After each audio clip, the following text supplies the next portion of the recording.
Good evening, Fernwood. It is your spunky specialist, Neil, and it's time for us to turn our spy glasses on another episode of Mary Hartman. Today we are watching episode 246 from March 14th, 1977. We had a really troubling week last week, so let's take a look back. The specter hanging over Fernwood last week was that there is an organization called the Greater Guardians of Good, led by factory manager Vernon Wales. It is a white supremacist organization. Looking to plant roots in Fernwood. The Hartmans, the Haggers, Mac, and George have been recruited into the GGG. None of them know anything about the group's racist plans, though Mary is getting just a bit curious. All week long, Tex has been obsessed with blowing up the TV station. Mary introduced Howie to Vernon, and Howie unknowingly revealed his investigation to the leader of the GGG. Also, instead of robes, the GGG will be wearing muumuus. When it comes to the Hartmans, Mary and Tom have been affectionate at home. They have some really big differences about how to address issues at work at the factory. Over at the Shumway household, Mary and Kathy discovered that Martha is a kleptomaniac and have told the family about her problem. Martha got a job at the Capri Lounge in order to distract her from her depression, and now that the Shumways are aware of Martha's coping mechanism, the kleptomania, they have set out to watch her while she is working so that she doesn't get into more trouble. Each of the family members are taking shifts watching Martha while she's there, but they haven't been able to stop her from stealing from the customers and denying everything about it. Kathy's roommate Howie has been sleepwalking because he's been stressed that he's not close enough to the roots of his investigation. Kathy, for the first time, initiated some romantic affection between the two of them. They were interrupted by a rock with a threatening message. Regarding the Haggers, Loretta is still tired that Charlie and Mac have been spending so much time together. Mary gives Loretta the idea that she should introduce Mac to the Jeter's cleaning lady Lila, but neither of them were interested in each other. And then, speaking of Lila, Merle and Wanda have had big problems with her. First, she is blackmailing them and got Merle to cancel the autopsy of the police chief who she accidentally killed in her attempt to poison Merle. Then Lila moved into their home and has redecorated and is making a complete nuisance of herself. And last Friday was quite explosive because Tex has been planning to blow up the TV station, as I mentioned, because they are playing the miniseries Roots. Loretta wants Mac to meet a nice woman so that he'll spend less time with Charlie, but Mac says that he is completely content to be single and is very happy with things the way they are. At home in their bedroom, Mary was comforting herself about the problems that she and Tom are having regarding the factory and her marriage in general, using the puppets that Merle gave her over a month ago. Tom got home and Mary hurriedly rushed to hide the dolls. But Tom was suspicious in general, and especially because she was wearing Dr. Denton's baby pajamas. At which point, Mary came clean about the gifts that Merle gave her. This led to a fight with Tom screaming and Mary begging Tom to forgive her. Merle and Wanda were awoken by Lila, who was loudly entertaining Tex. Merle was then quite unwelcoming to Lila's guest and kicked him out, saying that he never wanted to see his face again. Tex comes back in looking for his package, and Merle tosses the box at him, not realizing there's a bomb inside. Then Lila takes the bedroom, leaving the Jeters to sleep on the couch. And then finally, at the factory, Mary is frustrated that no one is addressing the noxious fumes problem. George and Tom pass the buck around in circles, and then Vernon comes down and says he will fix it tomorrow, though he's clearly making an empty promise. As the dust from the noxious gas issue settles, Mary starts the conveyor belt, missing that Tex's package is on it, and Tex chases his bomb around the factory. And then, as I mentioned, this was an explosive week, so why don't we find out what there is left to salvage on this Monday's episode of Mary Hartman. Mary Hartman,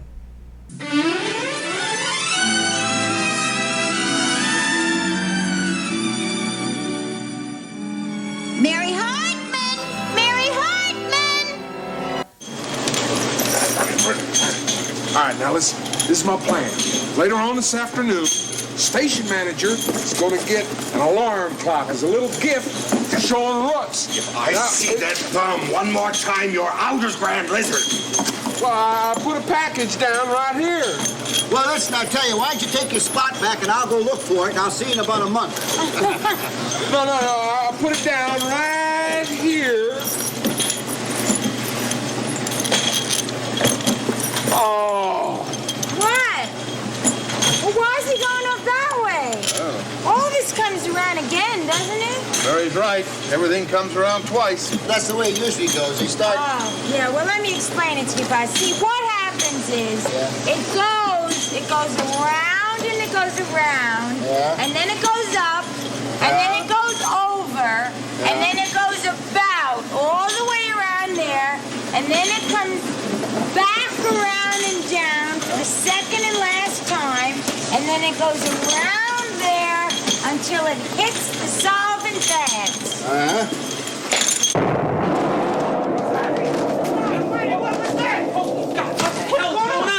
Hey, what happened? An explosion! What? Where? Down in Section K. In Section K? That's The Mary's whole section. section is blown to hell. That's Mary's section, Tom. Come on.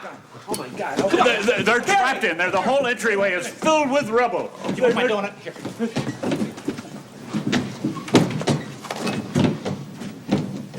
Why did this have to happen to me? Mary Hartman was right about the damn fumes. Now everything's gonna be on my neck.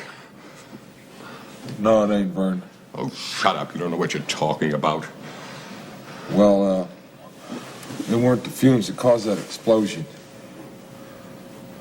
No? What was it?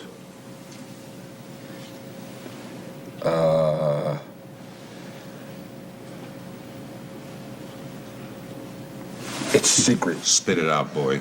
It ain't even worth talking about. Spit it out. Oh, well, you know that show on TV, Roots, that racist piece of propaganda kept coming on night after night. Just get to the point. Well, I was gonna go blow up the station that aired it, and I had this neat little bomb all planned and everything, and I sort of lost it on the conveyor belt in Section K. Idiots! Oh, we could apologize. Don't you realize people have been blown to bits? Somebody is going to be blamed for this. It's going to be me. You. Us. Maybe we could blame somebody else. Who could we blame? Who?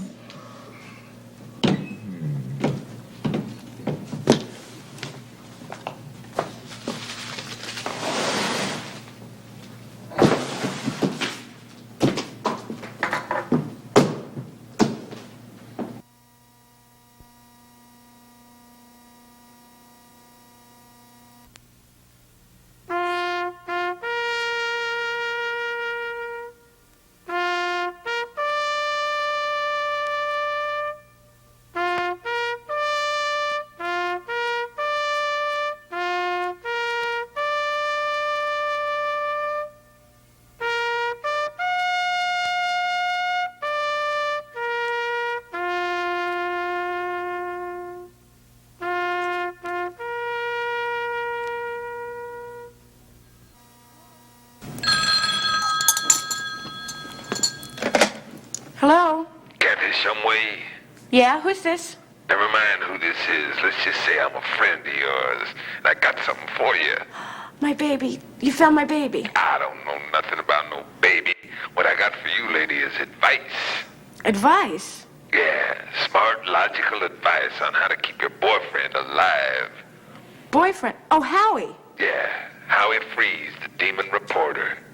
If you want to see a man alive, you better get him to lay off investigating secret societies. Otherwise, we're going to lay on him real hard. And you just could wind up in the crossfire, you get me? Now, the two of you just might end up 6 feet under getting dirt shoveled in your faces. Oh, Howie. Are you okay? Are you all right? I'm getting close, Kathy. I'm getting close. I'm almost ready to break my big story on the secret hate group. I'm a sure bet for the Pulitzer Prize. I don't think you'll live long enough. What are you talking about? Well, you see, this man just called. He's a pervert killer, and he had this deep, throaty, whispery voice, and he said that if you didn't stop the investigation, that he was going to kill you, and maybe me along with you. Could have been a wrong number. No! Great. They're scared. That means I'm getting closer.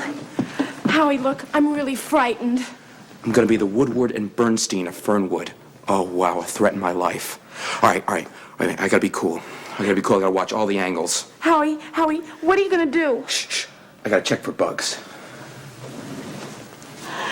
Howie, would you put your arms around me? Kathy, what is the matter with you? Is that all you can think about at a time like this is sex?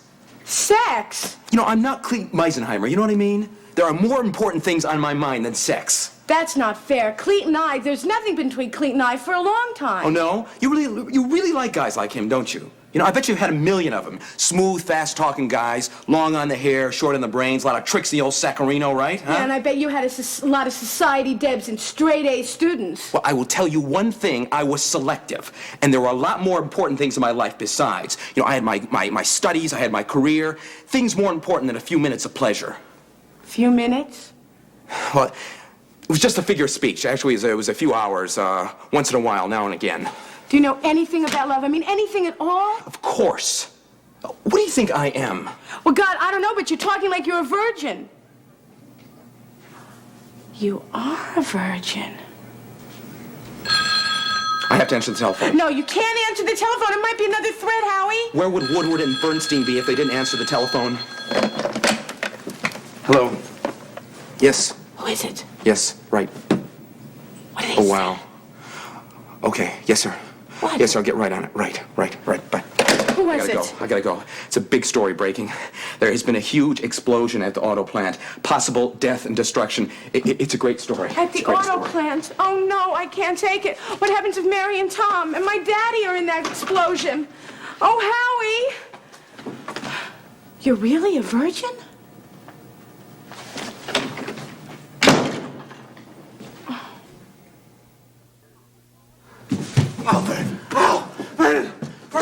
Vernon, listen, they're trapped in there. Oh, they're really trapped. I relax, can't believe it's a trap. Tom, everything's been taken care of. What do you mean everything's been taken care of? Call the fire department. How about rescue emergency squad? Everybody's been called. Come on, Vernon, you got a dime. Want a sandwich? No dime? Oh, Vernon, what are we gonna do? Come on, you gotta do something, Vernon. Tom, you have got to relax. I can't relax. Don't you understand that? They're trapped in there. But it should be me in there instead of Vernon. Don't you understand it? I can't relax. I can't.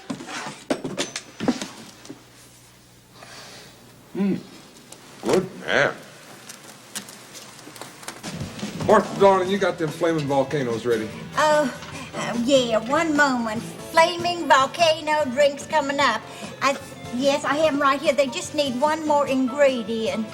Yes, just a little more flaming volcano juice. Far out. Yeah, there you are. Now here's one. Uh-huh. Now you hold on to that. Woo! And here's the other. Do you want me to light them for you? Oh, no. I'm gonna light them. Okay, good luck. Oh, darling, I got something special for you now. You're the one that's special, and I'm the one that's special. And tonight is special.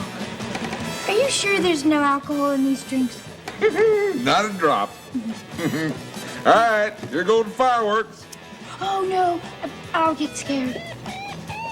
We could make a fire in the fireplace when we go home. All right.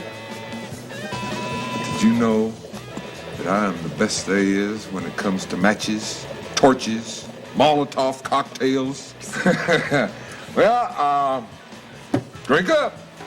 Let's make a toast. To the poor departed chief of police. Oh, I never did like that turkey. Me neither. It was no fun. You know something? If I was chief of police, I would show this town something. I'd go out and I'd arrest all the guys I didn't like, throw them in jail. And then all the guys I did like could come over and spit on them. Would you, really like to be police chief? Well, now, just who wouldn't? Well, I could make you police chief. Come on. I could so have lot of influence with the maid. How come? Well, it seems His Honor and his wife have a lot of juicy skeletons in their closet. Huh. And you know all about it? Know about it? I have proof of it. Proof in black and white. Let me just show you something. You'll see what I've got. I'm not a dummy. Everybody thinks I'm a dummy of everything. Oh, show me more, darling. Oh, just a second. You see that? You know what I call that?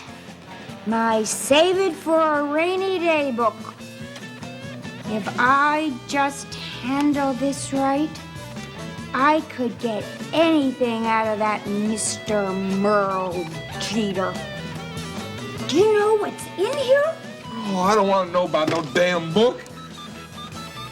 You know what I want? No. What do you want?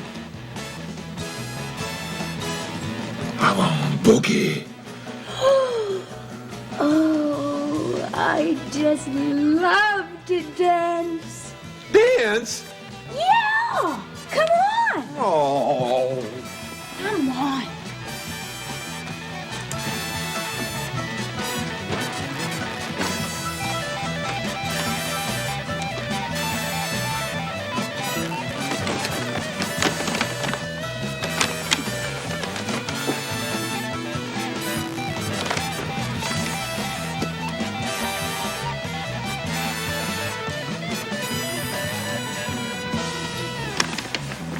Get in there.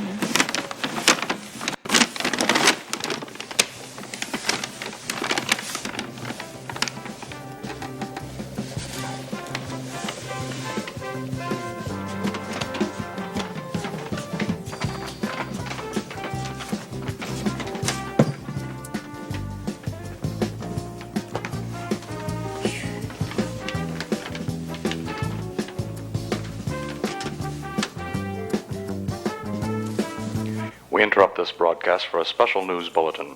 Rescue units are rushing to the scene of the Fernwood assembly plant, which was rocked by a tremendous explosion earlier today. Preliminary reports indicate extensive carnage and structural damage. Also, an odor. Oh my God! Oh my God! What if George and Mary and Tom were in that explosion? Oh my Lord, mercy, God, give me my coat! And we're all out of vermouth.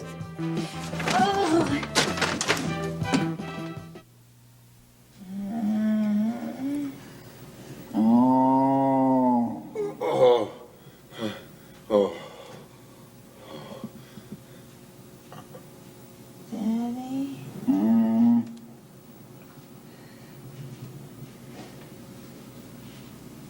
Daddy?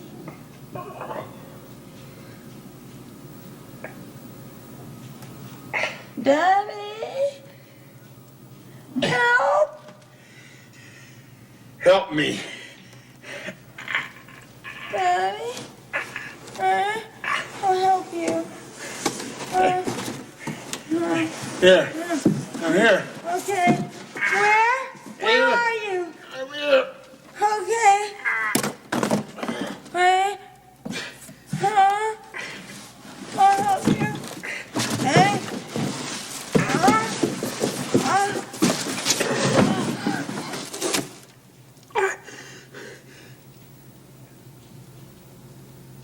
You're not my daddy. Where's my daddy?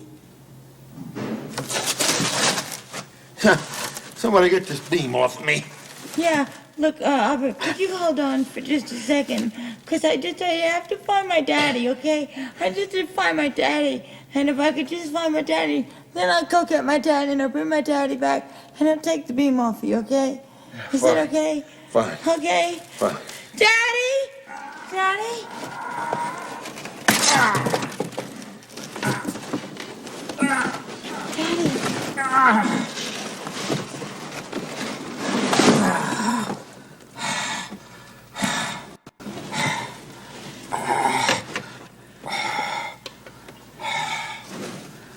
Oh my God, that was close.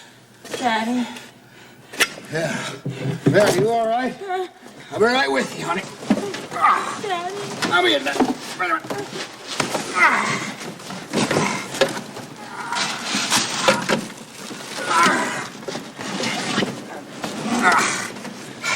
I'll be there. Don't hurt yourself.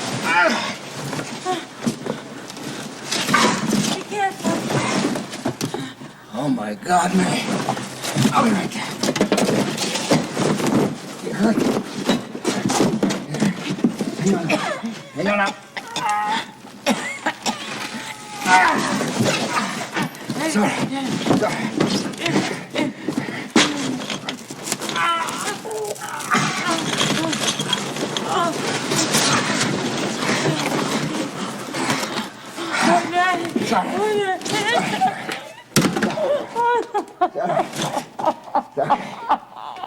Sorry.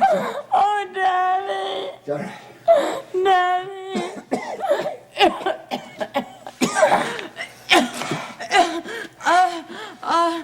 What happened? I don't know, I think. What I happened? think something exploded in the solvent bath. You know what? Now, we definitely have a grievance here. Definitely. Are you all right? I'm pinned down.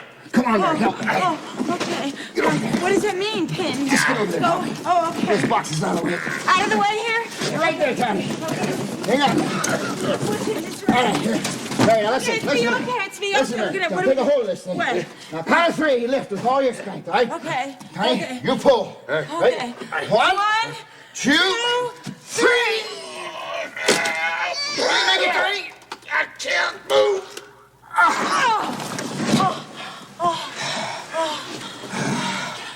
Damn thing. Take an elephant to move that thing. All right, listen, I'm gonna reconnoiter.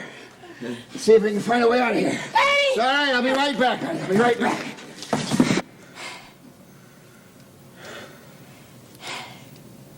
So, besides this, how are you?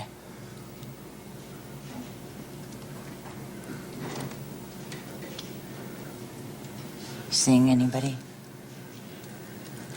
You gotta help me.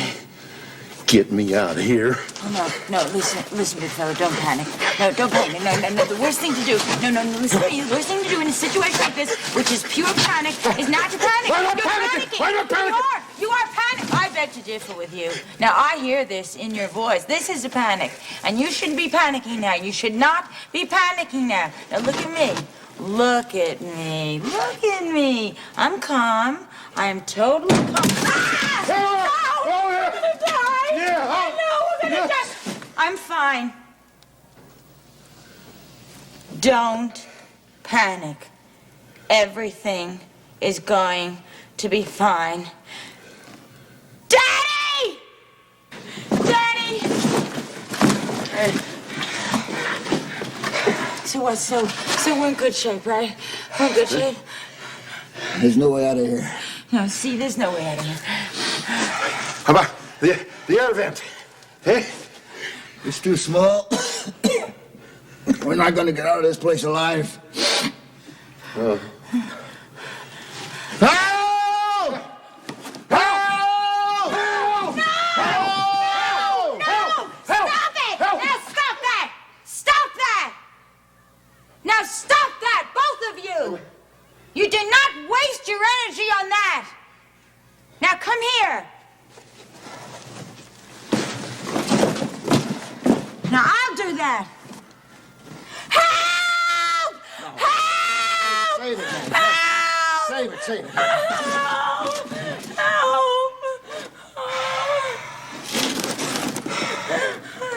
On top of that, we haven't got any food.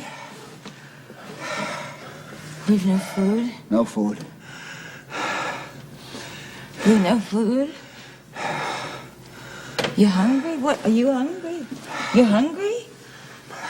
A little bit, yeah. This might be a good time to go on a diet. I'm not gonna make this. I'm not gonna make this. I can feel it. I I'm not gonna make it. I'm gonna lose. I'm gonna lose this whole thing. I know. I'm not. See, what happens is I have a very low blood sugar sometimes, and it tends to go unusually low, like during an explosion. No, that's all right, sweetheart. That's all right, sweetheart. That's all right. All right. Now, I'm gonna take care of you all. I took survival in the Army, right? Now we're gonna pretend that this is Iwo Jima. We'll get some coconuts, we'll drink the milk, get some palm fronds, make a hut, cut some grass for bandages. Oh. Well, this ain't Iwo Jima, right?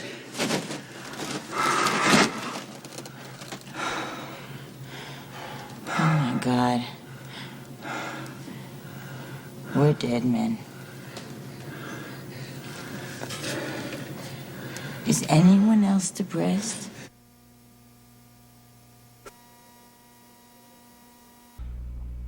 That was a lot. That was so much.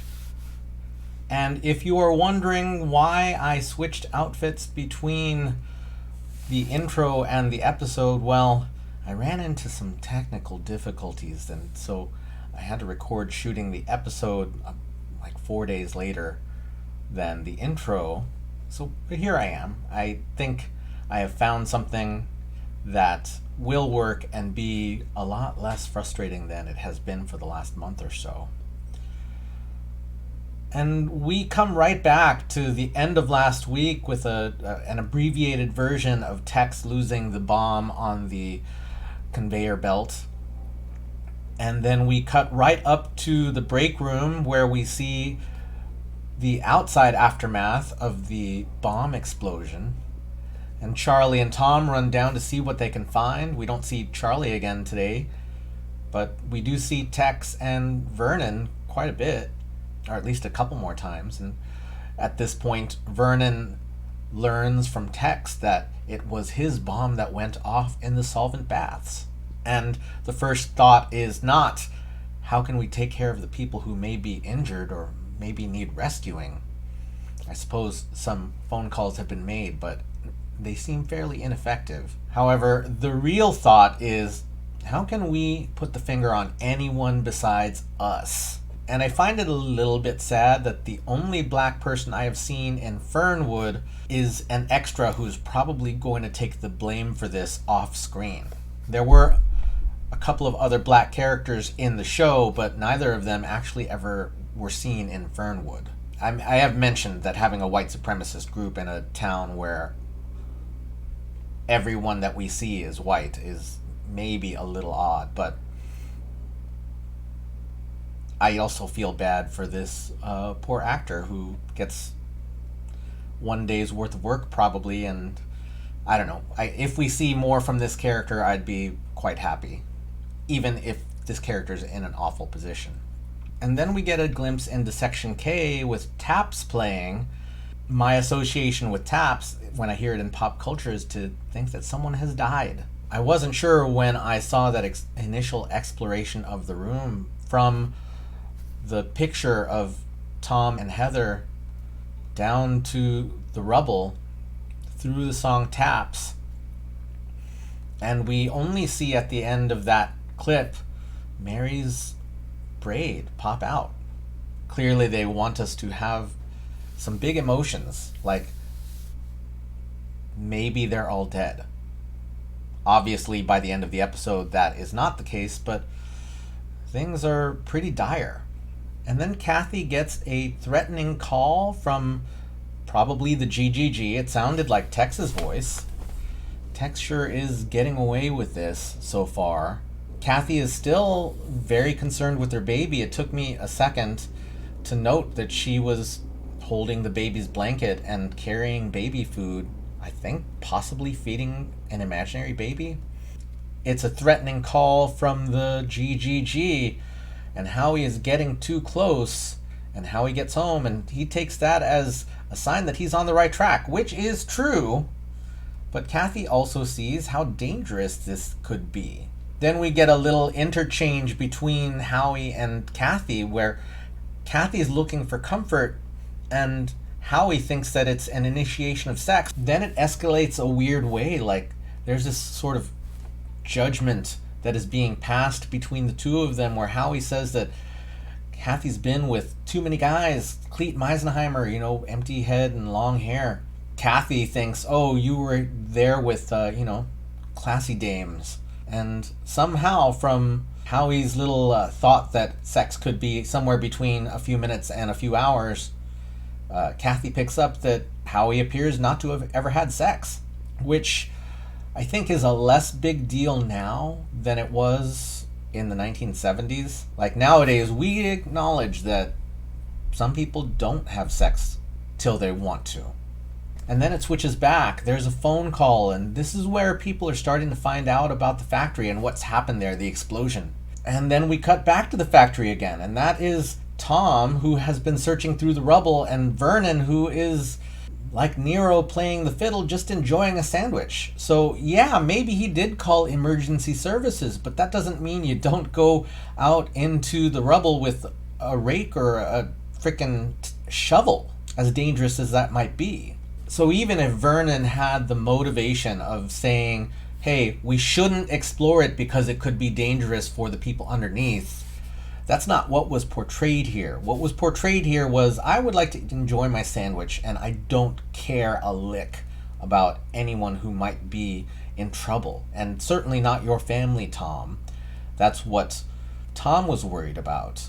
And then, surprisingly, we cut to the Capri Lounge, where Tex, as I said, is doing nothing. He's enjoying what's going on. So clearly, this unnamed black man is going to take the blame. And then we see Tex and Lila together, and Lila's got a new do. That's always a surprise to see a character with a whole new look. Then Lila suggests that after, you know, she didn't mention killing the police chief, but she did mention that she's glad he's gone, and then suggested to Tex that he could take on that job because Lila has pull.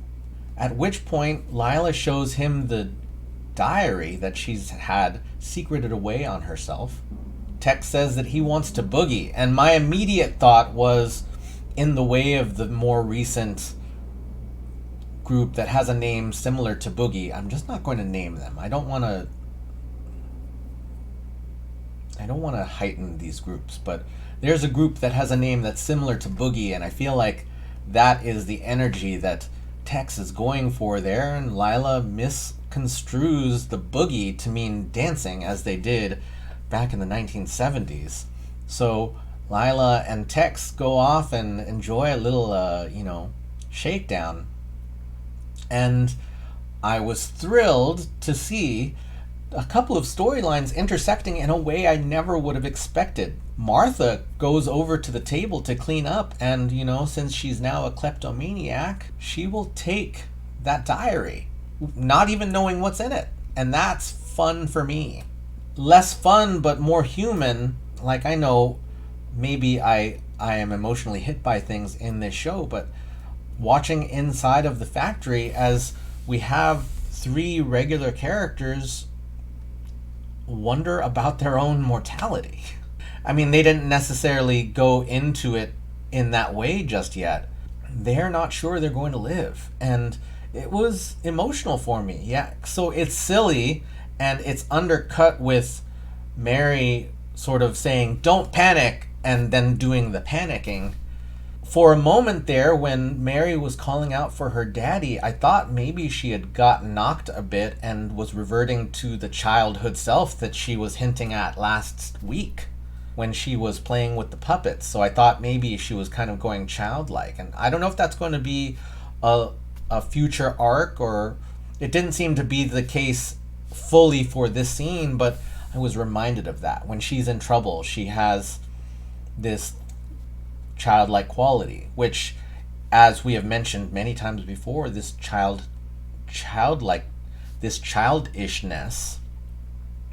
I don't know if that's not quite the right word, but the childlike quality that she has is something that is inherent to her design. So Tiny is trapped, and I'm afraid for this guy. And George is doing what he can to muster up their confidence. And Mary is vacillating between keeping her head together, as she always does, and completely losing it. And maybe it is time to lose it for a little bit, because this is a traumatic event. So everyone, that was our Monday episode of Mary Hartman this week. Thank you so much for watching with me. This one had some big bangs in it. Well, I didn't mean that as a pun, but literally that's how I felt about it in my chest. Thank you so much for watching with me. Thank you for leaving your positive thoughts, feelings, and impressions down in the comments. Thank you so much for speculating with me, and we will see you tomorrow night in Fernwood.